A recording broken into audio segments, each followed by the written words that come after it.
Hermanos, en la semana, viendo unos videos, me encontré con uno que impactó mi vida, que realmente me hizo preguntarme, que me hizo analizar en dónde estoy parado. Y este video es un video de un niño italiano en una actividad de la iglesia católica, donde le están preguntando al Papa lo que quieran, ¿no? Cada quien le levanta la mano y le hace una pregunta. Bueno, este niño se acerca, pide la oportunidad. A la hora de estar interactuando, empieza a llorar con un sentimiento y un dolor profundo que se ve en el video. El Papa en ese momento le pide contarle su pregunta al oído y después le pide permiso para poder hacerla pública. Y es aquí donde el video para mí, para mi punto de vista, tiene el mayor impacto, porque el niño literal estaba consternado, estaba muy preocupado, con un dolor tan profundo en su corazón que me hizo cuestionarme como cristianos qué estamos haciendo para que haya un niño o una persona que llegue a hacerse la pregunta que él hizo.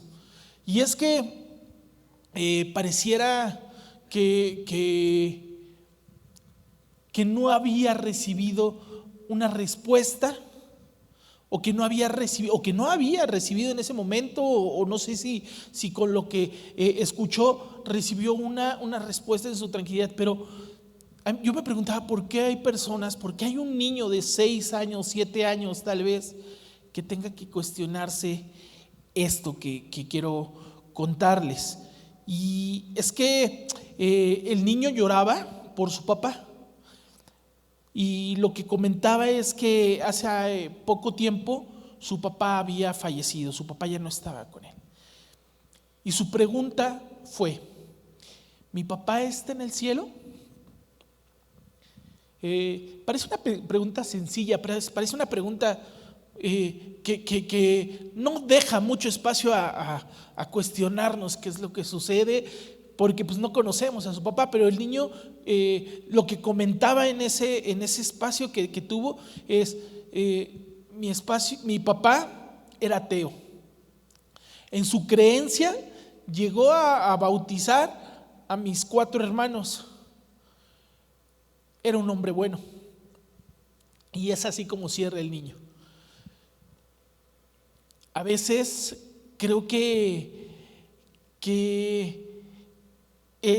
seguramente esta pregunta nos la hemos hecho nosotros en algún momento. Hemos perdido personas cercanas, hemos perdido familiares, hemos perdido amigos, y nos hemos hecho la pregunta: ¿estará en el cielo?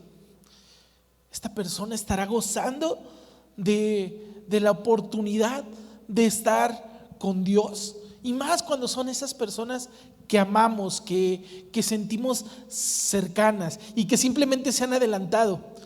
Escuché alguna vez a algún predicador decir que seguramente cuando nosotros lleguemos al cielo nos sorprenderemos de las personas que veremos allí, aquellas que por nuestro apurado juicio jamás creímos encontrarlas, o por señalar o estigmatizar rápidamente no pensamos que fueran a estar en la presencia del Señor.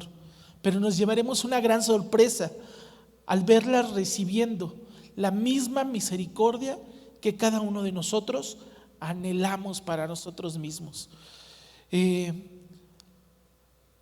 ¿Por qué a veces es tan sencillo juzgar el comportamiento ajeno? ¿Por qué a veces es tan sencillo señalar hacia otros lados y nos volvemos esos hombres y esas mujeres catadoras de la santidad ajena? Es más fácil ver el error de los demás que el nuestro propio. El mismo Jesús lo veía y lo predicaba, lo hablaba con sus discípulos. En Mateo 7, versículo 1, si gustan buscarlo, Mateo 7, versículo 1 dice: no juzgues para que no seas juzgado, porque con el juicio con el que juzgas serás juzgado, y con la medida con la que mides te medirán. ¿Y por qué miras la paja que está en el ojo de tu hermano y no echas de ver la viga que está en tu propio ojo? ¿O cómo dirás a tu hermano, déjame sacarte la paja de tu ojo, y he aquí que la viga está en tu ojo? Hipócrita, saca primero la viga de tu propio ojo, y entonces verás bien para sacar la paja del ojo de tu hermano. A veces es más sencillo enviar a la gente al infierno por pecadora. A veces es más sencillo señalar quién no está cumpliendo lo que nosotros pensamos de alguna manera, porque desafortunadamente muchas veces ni siquiera estamos tan informados, ni siquiera nos acercamos, ni siquiera buscamos tener una relación profunda con Dios. Simplemente nos gusta sentirnos de alguna manera superior a los demás, señalando los errores que otras personas pueden cometer, en lugar de cumplir el mandato de predicarles nosotros mismos. Pero me encanta el carácter de Jesús y su postura sobre eso. Y es que me encanta porque Él habla sobre misericordia para cada uno de nosotros. Y no una vez, sino repetidamente hace que estas conversaciones que tiene con los fariseos, principalmente con los judíos, que eran aquellos hombres que se encargaban de guardar la ley, aquellos hombres que eran estudiosos de la Biblia, aquellos hombres que no se les iba nada, este tipo de temas los abordaba y los abordaba de frente. Si ustedes me acompañan a Mateo 23,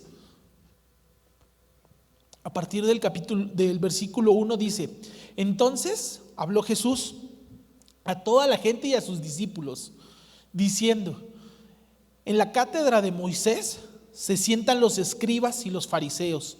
Así que todo lo que hoy os digan que guardéis, guardadlo y hacedlo, mas no hagáis conforme a sus obras, porque dicen y no hacen, porque atan cargas pesadas y difíciles de llevar y las ponen sobre los hombros de los hombres, pero ellos ni con un dedo quieren moverlas. Antes hacen todas sus obras para ser vistos por los hombres, pues ensanchan sus filacterías y extienden los flecos de sus mantos, y llaman los primeros asientos en las cenas y las primeras sillas en las sinagogas y las salutaciones en las plazas, y que los hombres los llamen rabí, rabí. Pero vosotros no queréis que os llame rabí, porque uno es vuestro maestro, el Cristo, y todos vosotros sois hermanos. Y no llaméis Padre vuestro a nadie en la tierra, porque solo uno es vuestro Padre, el que está en los cielos. No seáis llamados maestros, porque uno es vuestro maestro, el Cristo.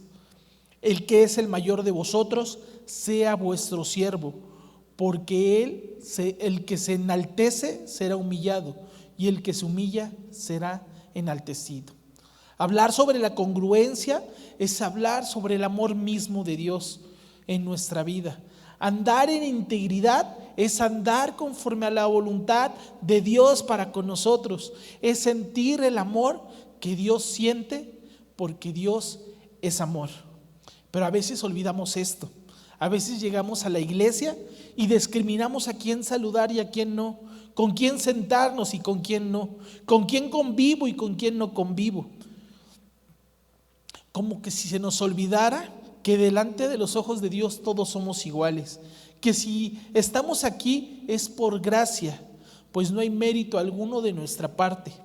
Tenemos un lugar cada uno de nosotros en la iglesia, somos parte del cuerpo, del mismo cuerpo. O cuando has visto a tu mano no querer la ayuda de tu otra mano, o que no necesitas los dos pies para correr.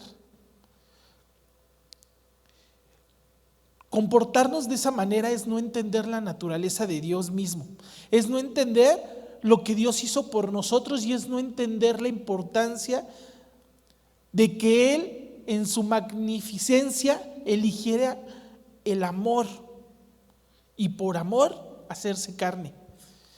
Y esto no es nuevo. Los fariseos mismos Los fariseos mismos no lo comprendieron. Ellos deseaban ver un reino donde se regresara aquello que ellos creían que era el esplendor de Israel. Ellos deseaban ver un reino físico. Ellos buscaban y esperaban un Mesías diferente a un Cristo, diferente a Cristo Jesús. Las mismas señales que les dio sus profetas, no las vieron, no se dieron cuenta. Ellos querían que bajara el reino de Dios con poder físico, para quitar a aquellos que los oprimían. Pero ¿sabes por qué los oprimían? Porque ellos mismos fueron desobedientes. Ellos mismos dieron la espalda a Dios. Y en esa rebelión Dios simplemente los apartó. Simplemente les dijo, ya no más. Como un padre bondadoso les dio la lección de decir, ¿quieres ir? Ve. Y entonces hace o sucede esta diáspora, este éxodo, donde tienen que ser sometidos por pueblos extranjeros. ¿Qué es lo que están viviendo estos fariseos en el tiempo de Jesús? Un sometimiento en el pueblo de Roma. Escuchaba y mientras preparaba esto, leía cómo para los mismos romanos era muy difícil estar en Jerusalén, porque vivían una religiosidad que asfixiaba, porque caminaban y escuchaban a aquellos fariseos hablar de todas las personas. No importaba si eran romanos, no importaba si era su propio pueblo, hablaban de aquellas personas.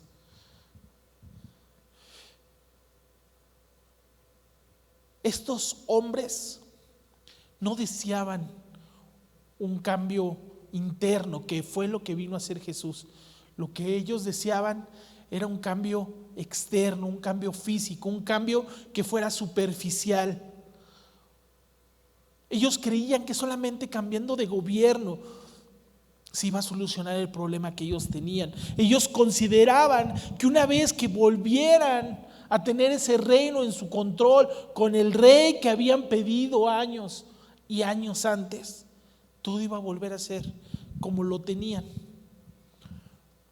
Y no entendían la verdadera profundidad de la venida de Cristo en sus vidas. Lo que Él estaba hablando, el por qué Él les decía, no hagan, no se comporten de esa manera, no sean superficiales, vayan a lo profundo de sus propias vidas.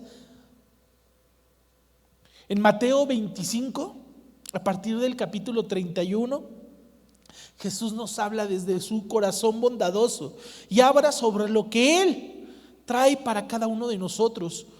Mateo 25, 31 dice: cuando el Hijo del Hombre venga en su gloria y todos los santos ángeles vengan con Él, entonces se sentará en su trono de gloria y serán reunidas delante de Él todas las naciones y apartará los unos de los otros, como aparta el pastor las ovejas de los cabritos, y pondrá las ovejas a su derecha y los cabritos a su izquierda.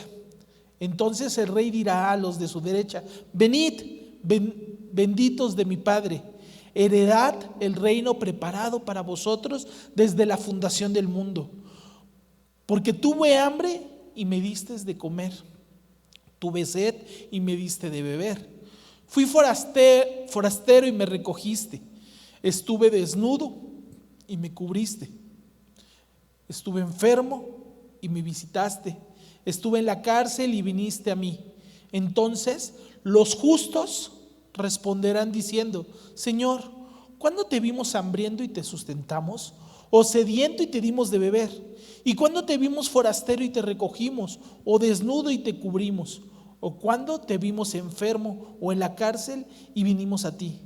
Y respondiendo el rey les dirá: de cierto te digo, que cuando hiciste a uno de estos mis hermanos más pequeños, me lo hiciste a mí. Entonces dirá también a los de la izquierda: apartaos de mí, malditos, al fuego eterno preparado para el diablo y sus ángeles, porque tuve hambre y no me diste de comer, tuve sed y no me diste de beber, fui forastero y no me recogiste, estuve desnudo y no me cubriste, enfermo y en la cárcel y no me visitaste. Entonces también ellos le responderán diciendo: Señor, ¿cuándo te vimos hambriento, sediento, forastero, desnudo, enfermo o en la cárcel y no te servimos? Entonces les responderá diciendo: de cierto te digo, que cuando no lo hiciste a uno de estos más pequeños, tampoco me lo hiciste a mí. E irán estos al castigo eterno y los justos a la vida eterna. A veces creemos que nuestras decisiones, nuestras actitudes y nuestras acciones no tienen consecuencias. A veces creemos que el juzgar a los demás, el criticar, el señalar, no tiene una consecuencia. Hermano, Cristo vino para una transformación profunda de nuestras vidas. Si Él te dio la oportunidad de ser rescatado, de ser quitado de ahí de donde estabas, no fue porque tú lo merecías, fue por su misericordia y su gracia. A veces se nos olvida de dónde Dios nos ha rescatado. A veces nos acostumbramos tanto a vivir bien, a vivir en tranquilidad, a vivir con esta soltura que es estar en el Espíritu, que se nos olvida que estuvimos en lugares oscuros, que caminamos en valles de sombras, que hubo soledad, que hubo tristeza, que hubo amargura. A veces, aún estando en la iglesia, caminamos por valles de amargura y de sombra, porque no hemos descubierto lo que Jesús vino a hacer. Cuando Jesús dice estas palabras, no estaba solamente con Juan, con Pedro, con esos discípulos cercanos, no, estaba con ellos, pero también estaba Judas, que lo traicionó. Pero también estaba Pedro, que lo negó. Y también estaba Tomás, que no le creyó. Y también estaba toda esa muchedumbre escuchando, que también lo condenó. Entonces no te garantiza el que tú hayas escuchado una vez y no lo llevas a la práctica, el estar cerca de Él, descubriéndolo, el estar cerca buscándolo, entendiéndolo, escudriñando las Escrituras, te va a permitir entender lo que Él vino a hacer a tu vida, el propósito por el cual tú hoy estás aquí.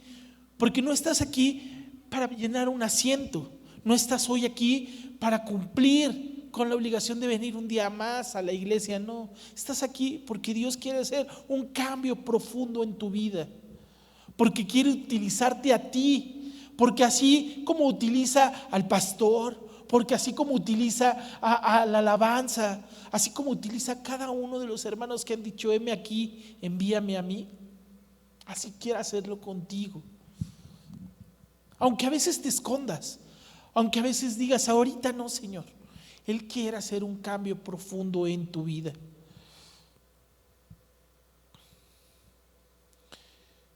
Porque si Jesús es tan claro con lo que Él nos pide, con lo que Él nos dice, nos cuesta tanto trabajo entenderle? ¿Por qué si es tan directo con las palabras de cómo ser y cómo no ser, nos cuesta tanto trabajo obedecerle? ¿Por qué pareciera que nos aferramos a la idea de que con lo que estoy haciendo basta para poder juzgar la vida de los demás y dejarme de fijar en la mía misma? Hermanos, no deberíamos de darle oportunidad al enemigo para que él aproveche esas preguntas que generan vacíos que no se han llenado con la presencia de Dios. Tú y yo somos parte de un solo cuerpo que corresponde a Dios. siendo Él la cabeza, siendo Él quien nos guía, quien nos guarda, quien nos lleva, por quien nos movemos. Necesitamos hacer cambios en nuestras vidas. Necesitamos fijarnos en nosotros, en lo que hacemos día con día. ¿Se acuerdan ustedes de Lucas en el capítulo 23, versículo 42, cuando el Señor está siendo crucificado? Un ladrón atrás de él le dice: Señor, acuérdate de mí cuando venga tu reino. ¿Y qué le promete el Salvador? Te aseguro que hoy estarás conmigo en el paraíso.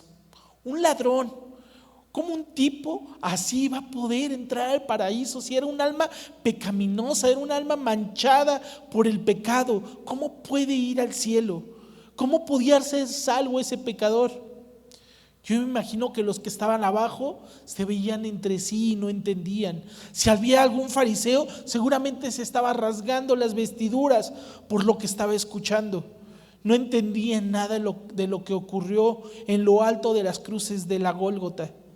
Pero sucedió que los pecados del ladrón salieron de él y fueron a Jesús. Cada pensamiento malo, cada obra de sus maldiciones, cada robo, cada codicia, cada lujuria, todo eso ahora lo cubría Cristo Jesús. Y en ese mismo instante, la pureza de Jesús cubrió al ladrón.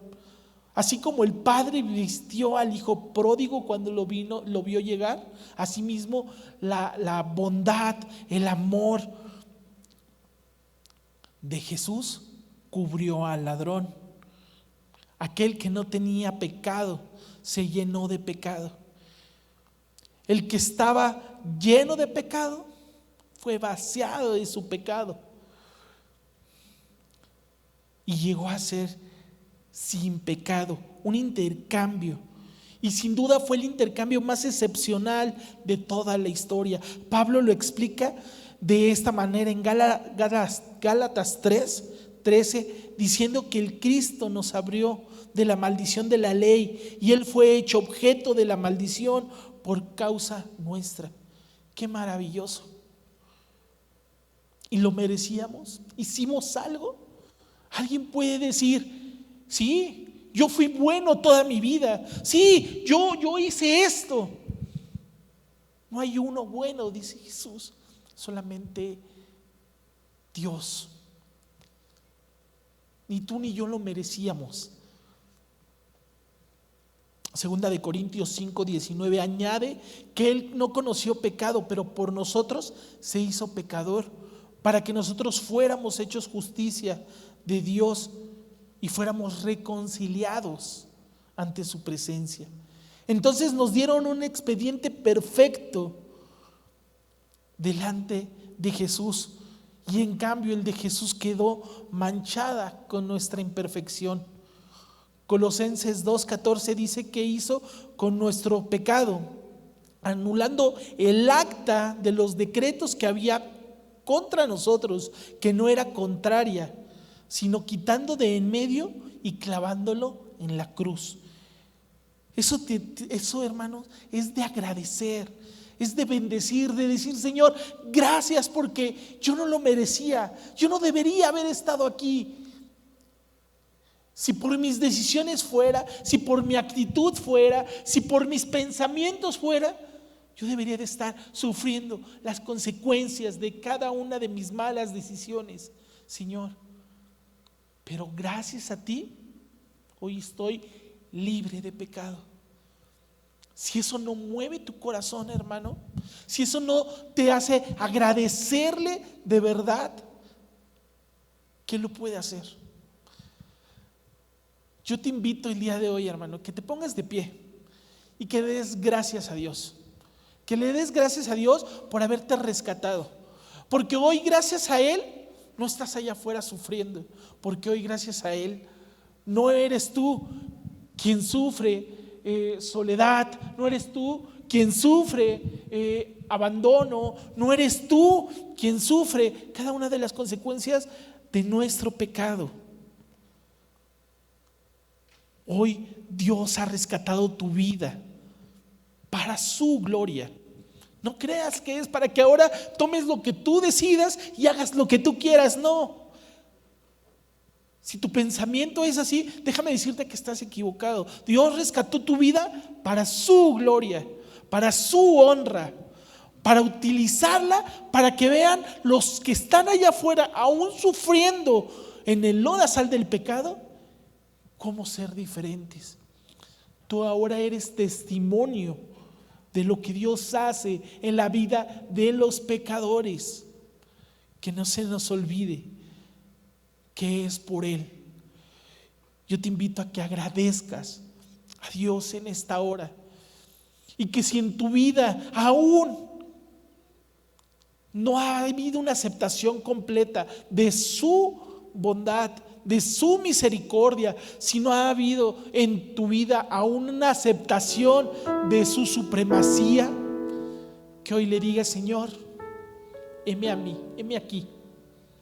Estoy dispuesto, Señor, a aceptarte como mi Salvador, como mi Señor, como mi guía, porque sé de dónde me has rescatado.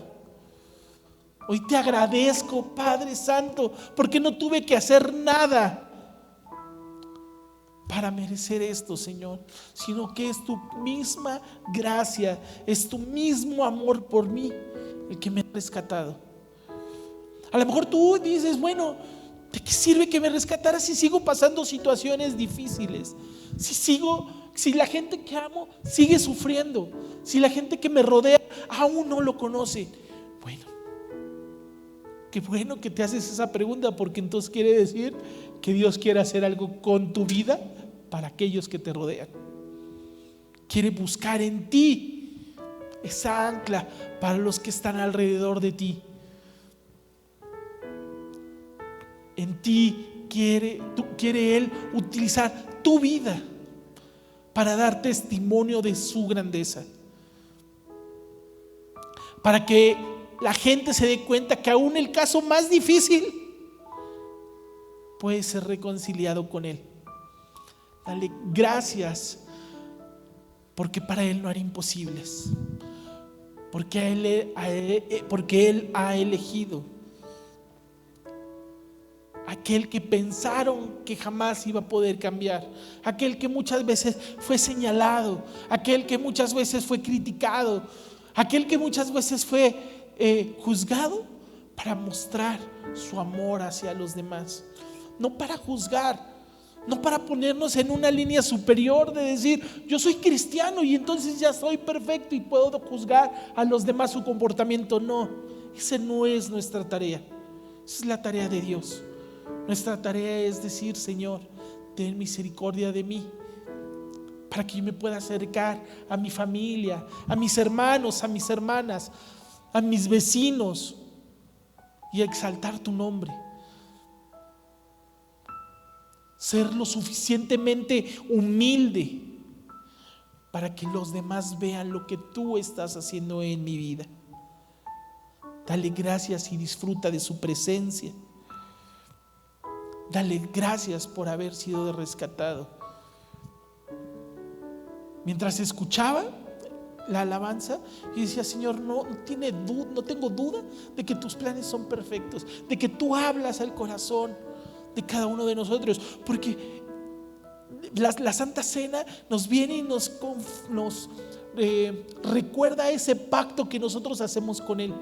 Ese pacto de amor, ese pacto de decir: Señor, gracias porque tú me rescataste en la cruz.